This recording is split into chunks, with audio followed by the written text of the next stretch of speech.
It's time to go beyond the headlines, cause I don't put in overtime just so I can headline. Okay, now it's Fox Sports, I'm live with Renee. Going hard every day, sports rapping every play. Different segments for your favorites, coming at you daily with positive vibes. Yeah, we some game changers. Basketball, football, soccer, with different interviews. You never know who may pop up. Listen, only on Beyond the Headlines. This is Beyond the Headlines. Only on Beyond the Headlines. This is Beyond the Headlines. Only on Beyond the Headlines. This is Beyond the Headlines with Renee Washington. Introducing our featured artist of the week here on Beyond the Headlines with Renee Washington. From down in Texas, we've got Shonnie Murrell. Shonnie, welcome to the show. Oh, no. You were muted. Oh, I said thank you so much for having me on the show. I really appreciate it. I'm super excited to be on.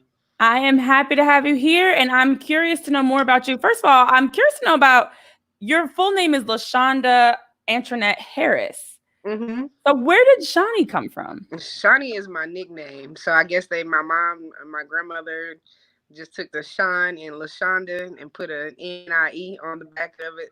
And then Murrell is my mom's maiden name. So it was my name before she changed it to Harris and my dad's name. So, gotcha. Yeah. So that's now become your stage name. I like it. Yeah. See, in North Louisiana, my family and they're real country. So they pronounce it Murrell. But I was like, no, that doesn't sound right. I said Murrell, put some pizzazz on it, make it fancy. So. Yes. I do actually have some family from Louisiana, and Murrell definitely, because I have like Murphy and all these different Southern names that are more common and pronounced that way. So I get that. Right. So you're born in Louisiana, you're from Houston.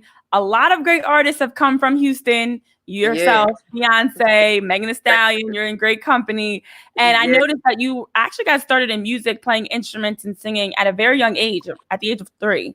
That's incredible. So I'm definitely curious to know more about your early influences in music. I'm assuming it was a family inspiration, but how you got started at such a young age to really see your talent so early. Yeah, absolutely. My mom, my family is a musical family, and my mom, she would always sing to me. She said that she even sang to me when she was pregnant with me. So I knew that I had the vocals to do what I wanted to do, but I didn't know I knew how to play instruments until like really high school, my 9th grade year, playing drums actually. And my band director figured out that I didn't need to play clarinet, so he put me on drums, and it just went from there. And I gained a full scholarship to Grambling State University, was in the band there, world famed Tiger Marching Band. Big shout outs to GSU. And it's just been amazing since then. Yes, one of the very famous known marching bands. And you have had some incredible accomplishments and experiences throughout your music career that I really took to, starting with the fact you were in the marching band and had that opportunity. But what I really also enjoy is the fact that you aren't just a singer. You do a lot of different things. You're a percussionist, you're a singer, you work and dabble in a little bit of everything, which is incredible in itself. So I'm definitely curious to know, as you progress from, doing as a performer, as a singer, as a percussionist on a level like Grambling State's marching band, to now being someone that's performing with big names like Chloe and Halle, and you were a part of the Dikembe Mutombo Foundation performance, and you performed the national anthem before games in New Orleans with Rick Ross, with Major. The list goes on and on. Talk me through that moment where you take that big next leap in your career to now be performing alongside some of the biggest names in music. Well, I have to give it all to God first, for sure, for opening up the doors for me. And then Grambling, they really, my band directors there, Dr. Thomas and Dr. Pennell, they really instilled everything in me, like to make me harder as a Black woman. And then they told me that I could do anything I put my mind to. And by me being the master drill sergeant at Grambling in the band, that's the highest position you can have. Everybody thinks it's the drum major, but it's not. So I'm the third to come out of there since 1926 as a female. And being in that position, it just made me hone in on my craft like never before. And all of the concerts that would come to Grambling and surrounding areas, I would be the one to open the concerts up. and have my own band. I have my own band now, and Wow. they were just grooming me to, to be something great, and I really appreciate that. That is incredible, and that's Thank something you. that I don't know much about marching bands except from what I've seen on TV. So I'm extremely not aware of so you explain that so well and makes it even more I mean that's an even bigger feat to have the opportunity to be a part of Grambling State, but also leading your own band, not just a part of Yes. the world's own band, but leading it. That's a big difference. Leading it. The huge difference. Huge. So they grew me for everything, like every obstacle, because I went through it with 300 and maybe 25 people every year, and then me being a female, that was even harder, like being in an HBCU band anyway. And so it opened the door for me to be on a reality TV show on BET called Season of the Tiger, and I was one of the main characters. And they followed me throughout my not my last year, but like my junior year of college. So it was just grooming me. It's mind blowing to even think about it right now, so to help me perform with the professionals, because we are a professional band when you really look at the world fame. So yeah, big kudos to the Grambling State. Yes.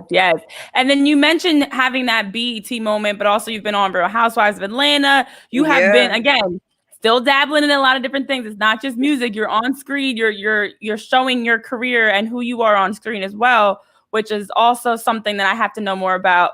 Did you have a moment through all this, one in particular that really stands out through all these experiences you've had, that really was that major moment of that jaw dropping, like, wow, I made it, from starting at the age of 3 to now, this is that moment I'm seeing all my hard work really come together and pay off? Yes, absolutely. One of my artists that I really look up to is Sheila E. And that's one of in HBCUs, you're going to get a nickname, but we call it crab name. And it was Sheila E.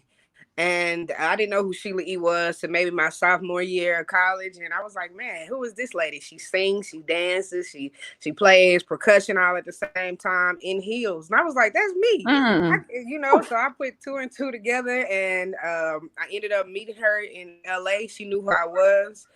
I had a chance to see her perform, and we were sponsored by the same cymbal company. So I think that's when I knew. I was like, man, maybe I am somebody, It was like, I cried when I got in the car after meeting her. I wouldn't let her see me cry, but like, I think that was my jaw dropping moment. Oh yeah, that is powerful. Like someone that you look up to in the industry, that you now see yourself right there with her. That's like, that is something that has to be an emotional experience of like, I'm here. What, me? Absolutely. I made it. I made it. Like, this is me. Like Prince. Like, she's like the female protege of Prince, and she's a legend. So that was my jaw dropping moment for sure. Yes. And then I'm sure you had another jaw dropping moment as you saw your song "Everything" on Spotify, #1 on Spotify. Again, you're not just there. Wow. You can be on Spotify. You were leading #1 on Spotify. I definitely have to know more about that song. Everything. Tell our viewers about what Everything is all about. And then also that moment where your song is there at the top spot.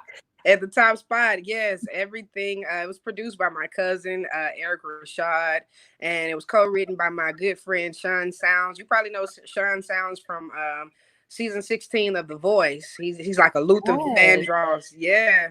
So we wrote the song together, just playing around, but we were talking about love. And that's how everything came about, like, and I think is very needed right now because we have so much going on. So why not talk about love and something that makes you feel good right now? And seeing it on Spotify, #1, I'm like, my cousin that is basically managing me, and his name is Max Sean 100 from the Dog Pound. Big shout out to Snoop Dogg and the whole Dog Pound family, who took me under their wings, and man, just doing everything for me. And big shout out to my team over in the UK for my distribution deal. I'm floored because I never thought that everything would, take off like it did. I thought Cotton Candy or that has Warren G featured on it. I thought that would be the one, but everything is coming along quite strong. So Isn't yeah, that something? Those moments where you will have something that you put all this work into, expecting it to really take off and thinking this will be the moment in your career that helps you turn another corner. And then something that you don't expect, like everything, which with every song, with everything you put out, you are always trying to increase, and do better than the last. But you don't, and I know as a content creator, sometimes you don't really expect something to take off the way it does.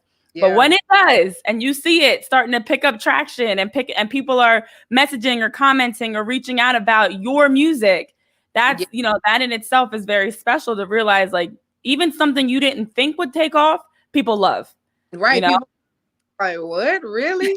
I'm like, I sing and play drums. I said, I have some other music coming. Like, this what y'all like? So, you have to give the people what they like. Like we say in the band at Grambling, you have to give the people what they want.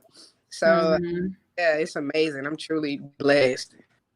Yes. Well, our listeners will get a chance to hear everything on the show at the end of the show. And there's another song that you have coming up, Ready for the Weekend. That's a vibe. That's a vibe right there. I